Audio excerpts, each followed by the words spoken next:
자, 기술 통계 확인한 다음에는 세 번째가 뭐죠? 그래프로 그려보기. 그죠? 그래프 그리는 방법입니다. 자, 그래프인데 요번에는 좀 색다른 걸 한번 해보려고 그래요. 그전에는 우리가 플롯이라는 걸 찍어봤죠. 근데 ggplot이라는 방법이 있어요. ggplot이라는 그래프 그리는 가 있는데, 그 패키지가 있는데 가장 많이 씁니다. 그래서 ggplot이라는 걸 가장 많이 써요. 보기가 좋게 나오니까. 우리가 플롯은 우리가 아까처럼 지금까지 써왔던 플롯은 디폴트로 있는 거예요. 디폴트로 있는 건데 그것도 이제 많이 쓰는데 주로 이제 ggplot2라는 걸 이용을 해서 그래프 그릴 때 사람들이 가장 많이 씁니다. 가장 많이 쓰는 툴이에요. 그래서 이걸 이용해서 한번 만드는 방법을 해보도록 하겠습니다. 자, 잠깐 앞에 보시면 ggplot2에 대한 설명 참조라고 해서 제가 이렇게 링크 걸어놨어요. 그죠? 여기 보면 ggplot에 대한 뭐 인터넷으로 치면 많이 나오는데 그 중에서 이렇게 좀 잘 나온 거를 제가 링크 시켜놨으니까 요거를 가지고 나중에 이제 공부를 해보세요. 나중에 이제 R을 이용해서 그래프 그리는 게 또 하나 있거든요. 시각화하는 툴이 있어서 이제 그때 하시면 되는데 우리는 그냥 간단하게 여기서는 우리가 기본적으로 몇 가지만 보면서 우리가 보도록 하겠습니다. 자, 인스톨 해주고요. 먼저 설명을 해드릴게요. 그 다음에 이제 치는 거를 나중에 쳐보도록 하겠습니다. 잠깐 앞에 보고 설명을 먼저 들으세요. 잠깐. 자, 인스톨 패키지에서 ggplot2라는 걸로 그 라이브러리를 설치를 하고요. 라이브러리를 그 다음에 우리가 로드 시켜서 인지를 시키고요. ggplot이라는 걸 이용을 해서 만드는 겁니다. 자, 원웨이 데이터. 자, 요거는 데이터입니다. 무슨 말인지 요거는 이해가 되죠. 그 다음에 AS라는 게 있습니다. 요게 뭐냐면 X축, Y축을 설정해 주는 거예요. X축, Y축을. 자, 그러니까 요게 좀 새롭죠? 근데 요거는 그냥 쓰는 거예요. 쓰는 거기 때문에 걔네들이 함수를 이렇게 만들었기 때문에 우리는 그냥 이대로 쓰면 됩니다. AS라는 걸 이용을 해서 만들어 주고요. 거기에 X좌표 그룹, Y좌표 스코어 이렇게 돼 있죠. 근데 요거 X를 빼도 돼요. 빼고 해도 되는데 우리가 나중에 인식하기 좋게 그냥 X 그룹, 그러면 X좌표 중에 X가 나오게. 자, 지금 ggplot은 뭘 만드는 거예요? 그래프 만드는 툴이에요, 지금. 그래서 X좌표를 그룹으로 놓고, 그러면 그룹을 2개로, 그러니까 여기는 그룹이 4개죠? 그룹을 4개로 쪼개서 보고요. Y는 스코어, 즉 만족도 점수 값을 하는 건데, 자, 또 한 가지. 뒤에 플러스를 꼭 쳐줘야 돼요. 자, ggplot을 쓰는 방법이에요. 이거는 그냥 무조건 이대로 따라 해야 되는 거예요. 그래서 ggplot을 이렇게 해주고요. 우리는 여태까지는 플롯은 컴마로 다 연결해서 그 가로를 하나로 썼잖아요. 근데 얘는 가로를 다 틀리겠습니다. 즉 독자적으로 따로따로 써요. 뭐냐면 이렇게 겹쳐서 계속 쓰는 방법이에요. 그러니까 편하겠죠. 그리고 다양하게 많은 것들이 나오겠죠. 그래서 ggplot를 많이 씁니다. 실제로 시각화할 때. 플롯도 많이 쓰고요. 디폴트로 있으니까 플롯도 많이 쓰는데 이 ggplot2라는 것도 많이 써요. 더 기능이 많아요. 좀 복잡하죠. 그래서 처음에 쓸 때는 조금 어려워요. 어려운데 계속 이제 익숙하게 이제 써야 되니까. 그래서 시각화 툴은 크게 플롯이라는 디폴트 쓰는 거하고 ggplot하고 2가지만 알아두시면 큰 문제가 없을 거예요. 가장 많이 쓰는 거니까.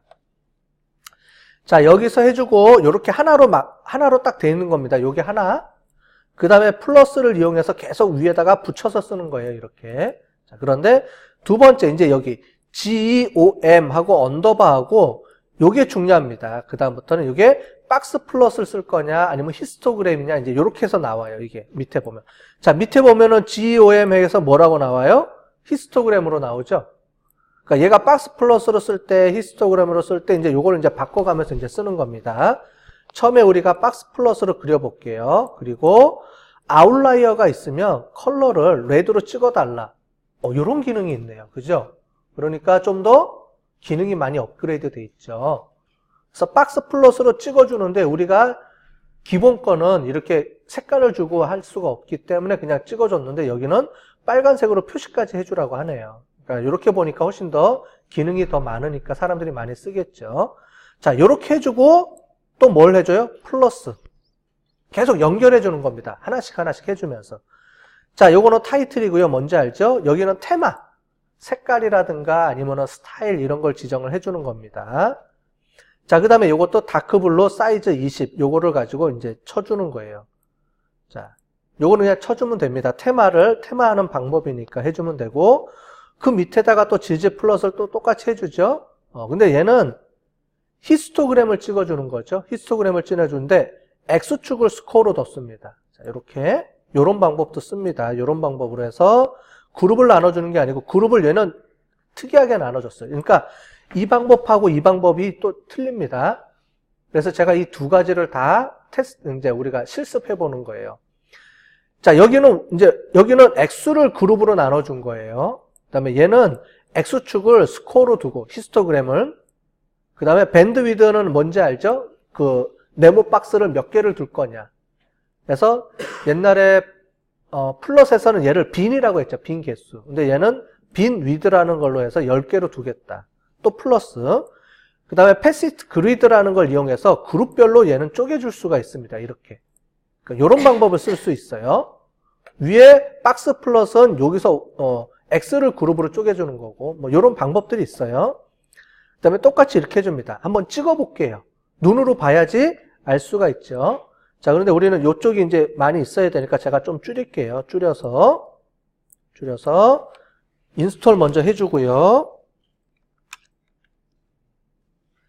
자, 그러면 인스톨 쭉 한다라고 뜨겠죠? 이렇게 쭉 인스톨을 해주고요. 자, 다 떨어졌으면 여기에 파란색의 마크가 떨어졌습니다. 그러면 라이브러리로 이렇게 받아주고요. 해주고, 그 다음에 ggplot 이렇게 해주면은 요게 첫 번째 그림이에요. 자, 보이시죠? 첫 번째 그림. 박스 플롯을 이렇게 만들어주는데 지금 보면 어떻게 돼요? 아웃라이어를 이렇게 빨간색으로 표시해주라고 우리가 해줬더니 이렇게 나오네요. 그죠? 그 다음에 X축을 뭘로 뒀죠? 아까 전에 우리가 X축을 그룹으로 뒀죠? 이렇게. Y축을 점수로 스코어로 두고. 자, 이런 방법으로 표시해 줄 수도 있고, 두 번째. 얘를 히스토그램으로 또 찍어 볼게요.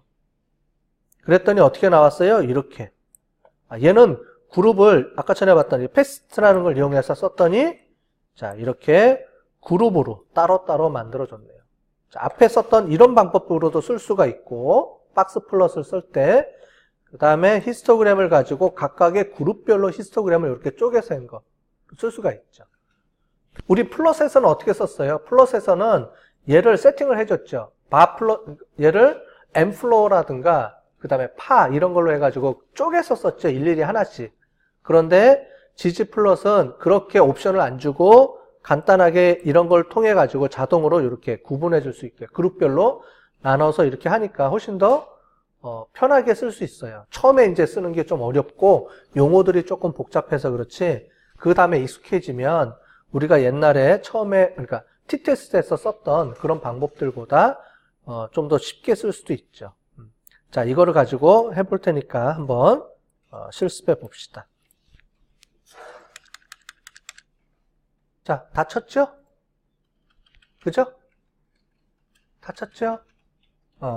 자, 그러면, 자, 이제 통계 분석을 해야 되죠?